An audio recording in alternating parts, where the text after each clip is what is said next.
بھیڑیے نے کتے کو نصیحت کرتے ہوئے کہا، کزن، آپ نے انسانوں کو کیسے پایا؟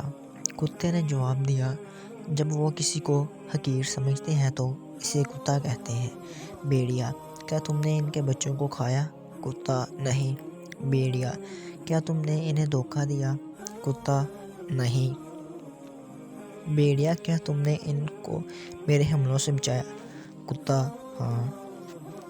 بھیڑیا، بہادر ہوشیار کو کیا کہتے ہیں؟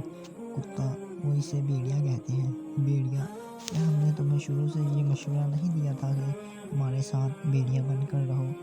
میں نے بارہا ان کے بچوں اور مویشیوں کو مارا ہے، اور وہ اپنے ہیروز کو بھیڑیے کے طور پر بیان کرتے ہیں۔ آپ کو یہ سیکھنا چاہیے کہ انسان اپنے جلادوں کے سامنے سر تسلیم خم کر لیتے ہیں اور اپنے وفاداروں کی توہین کرتے ہیں۔